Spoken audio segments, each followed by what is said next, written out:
normally you have a hit, and if the rights haven't been sold just through word of mouth before the show opens, certainly right after the show opens. But the studios thought, well, we can't do this. It has too many censorship angles. Now, of course, that would not be the case today. But in 1947, 48, this was a major problem because we still had the so-called Hayes office, which was the Breen office, really, which was the industry, the motion picture industry's self-regulatory body. Call them the censors, but they brought this about so that they hold off state and city religious censorship by doing their own. So you had to submit scripts, you had to submit the cut of the film. You couldn't work around it. And they had to adhere to the production code. So, you know, they thought, well, in order to do this, we'd have to make so many changes it wouldn't be A Streetcar Named Desire anymore. You know, it would be a totally different. So there wasn't any great interest.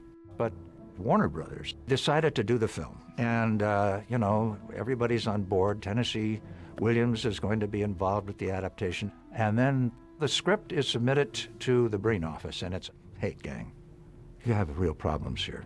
There were things in the play that we could do that they weren't going to allow.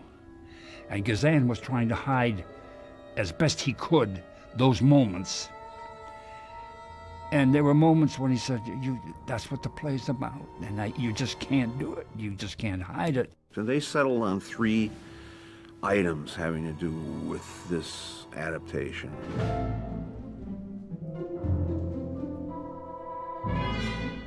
The least of the problems had to do with Blanche having been kicked out of her little town because she had taken up with schoolboys and so forth. Meetings with strangers was all I seemed able to fill my empty heart with. I think it was panic. Just panic that drove me from one to another, searching for some protection, here, there, and then, in the most unlikely places. So that's muted, rewritten so that it's hard to believe you don't get the picture, but it wasn't hitting it on the head of the nail. So that was okay. I loved someone once, and the person I loved, I lost. Unfortunately, if you don't know the play and haven't read it, there are some things that you don't understand, particularly the true sense of Blanche's guilt in relation to her young husband, because even the concept of homosexuality could not be touched on film, much less the word. Good heavens. And this was what, back in 1950, 51. And Tennessee had to rewrite that scene that Blanche has with Mitch, explaining about her relationship with her young husband and of his committing suicide and her guilt in relation to that. There was something about the boy, a nervousness, a tenderness, an uncertainty. I remember when he brought out the rewrite, and Vivien looked at it and she said, oh my God, she said, you mean I have to say, you disgust me because you're a poet? I didn't understand why this boy who wrote poetry didn't seem able to do anything else. The third big problem is, of course, the rape scene. It was something that bothered the censors. And they had all kinds of things. Well, maybe the rape could be a fantasy in her mind, but it doesn't really happen. That wasn't going to fly. And it was maybe he should attempt it, but not fully consummate it. And this is really why Tennessee wanted him to do the movie. He had a little experience with Hollywood directors coming on and, you know, just saying, okay, well, that's what they want over at the Motion Picture Code, so that's what we'll give them, and I won't fight for it. You know, he knew Kazan would fight for it, and Kazan fought ferociously for this. So it came down to, with the rape scene, well, so long as it's tastefully done, you can do it. So finally they come up with the usual compromise, right?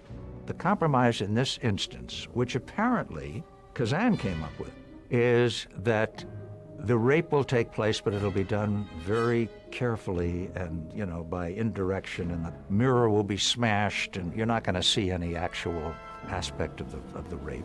But in order to allow the rape scene to be left in, they had to make it seem as if Stella was leaving Stanley and would never come back. Blanche, Come on, honey. you touch me. Don't you ever touch me again. Well, she would never leave him. Their relationship would never be the same again, but she would certainly never leave him. But he had to be punished in order to leave in the rape scene. I'm not going back in there again. Not this time. Never going back. Never. Hey, Stella! Those were the basic things that were cut and changed before we ever started shooting because of the censorship. So the Breen office says, okay. Now they still have approval of the final edit, so that if they don't think the rape was handled properly, so forth and so on. All right, so now we start to shoot. And it shoots for about 2 months, a little over schedule. And the editorial process is going on. And now we come to the sneak previews. Have you got a light? Shoot. And the scene with the newspaper boy was actually a scene that gave him some trouble because it had gotten laughs, it had gotten bad laughs. And the problem was, an older woman and a very much younger boy, it always makes people laugh nervously. And it was making that happen. So Kazan actually had to recut that scene a little bit and basically turn it around so that it's almost as if he's a fantasy for Blanche, You almost never see the boy. But, it wasn't a big problem for Kazan. I don't think they even had to do any reshooting. I mean, he had stuff in his outs that he could rebalance the sequence and it would be fine. I want to kiss you just once. Softly and sweetly on your mouth. So then the Breen office finally passes it. Okay, they've seen the final cut, they've passed it. And Kazan is off because he's doing Viva Zapata at Fox for Zanuck. And he's going over there. In fact, that's what Alex North was originally coming out to do, was Viva Zapata, but then Streetcar intervened. So he's off. And, now the picture, is being put to bed and negative cutting and all the rest of it. Suddenly, the Legion of Decency, which was established in 1933 by Catholic and lay Catholic people, to kind of protect, the Catholics from, and also to implement this production code, which was non-Catholic, but it was an industry-wide thing. You have to separate the Legion from the code. The code people were really in business to make sure that they didn't get in trouble with the Legion. I mean, that's how the power of the censors worked. So suddenly he's hearing that the Legion of Decency is going to give this a C, or condemned rating. Now, what that meant is that all Catholics would be advised not to see it. Not only advised, but told not to see it. And a lot of theaters wouldn't play it. And of course, that would also open up the possibility of other censorship elements from cities and states and groups and so forth getting in on the act. So of course, Warner Brothers was saying, what do we do to avoid the C rating? And they, at this stage of the game, they wanted to compromise, obviously, because they've had a lot of money invested in this film. It's ready to go. It's ready to be released. So there was great apprehension. And they brought in this man, Martin Quigley, who's a publisher, but had also been a lay Catholic, who had also been involved in this Legion of Decency and also involved with the production code. So they brought him in to kind of act as an intermediary. And then they sent the editor, David Weisbart, back to New York to meet with him. And there were some specific areas that had to be modified, not reshot, but modified, mostly editorial, to cut out or to restructure, such as Stella descending the staircase. Hey, Stella! Hey, Stella!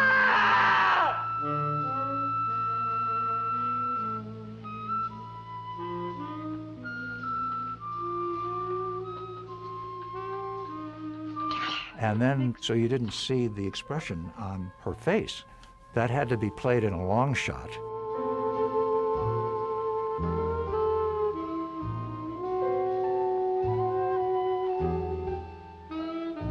And then Alex North was brought in to literally rescore that particular scene. The scoring he wrote originally was a very, sultry, evocative piece that worked just astoundingly well. I mean, it was shockingly emphatic to the scene and insightful into the lust that was the foundation of the relationship between Stella and Stanley. But of course, that ultimately was the problem.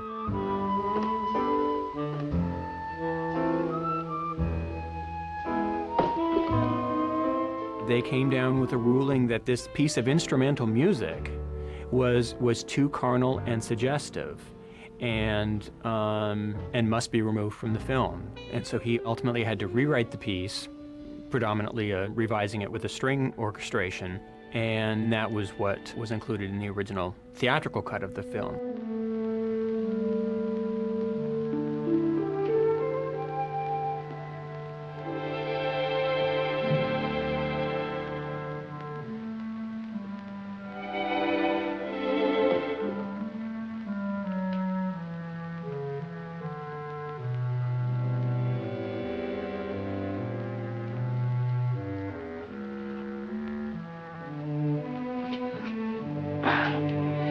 Don't ever leave me, baby.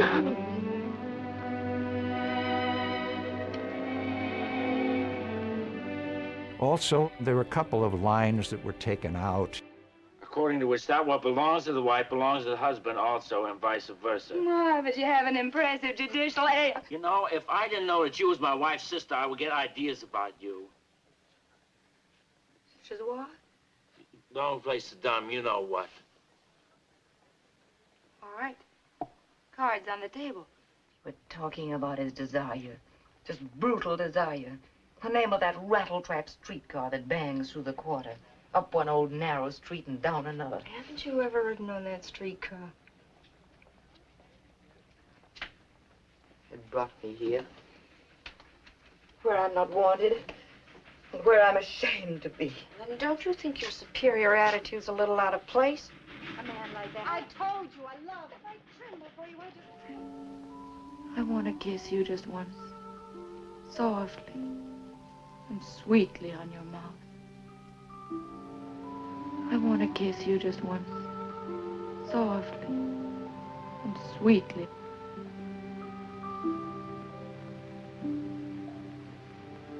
I stayed at a hotel called the Tarantula Arms. Tarantula Arms? Yes, a big spider. That's why I brought my victims. Yes. I have had many meetings with strangers.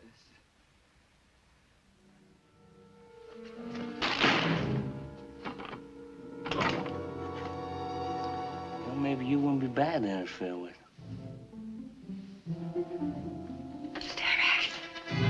Don't you come toward me another step or I'll... You what? Some awful thing will happen. It will. What are you putting on now?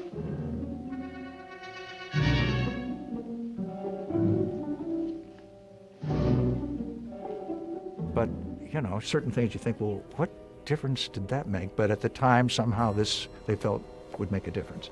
Well, when Kazan, and of course they didn't want him to know, but he eventually finds out, and he looks at it and he's unhappy. So he seeks an audience with Martin Quigley. Kazan had these meetings with him.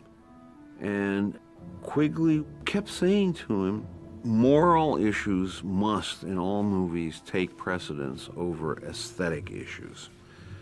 And he was convinced that he was saving Kazan's, at that moment, in his mind, unreleasable movie. And Kazan offered all these compromises. Couldn't we play day and date, your cut and my cut, in theaters near each other?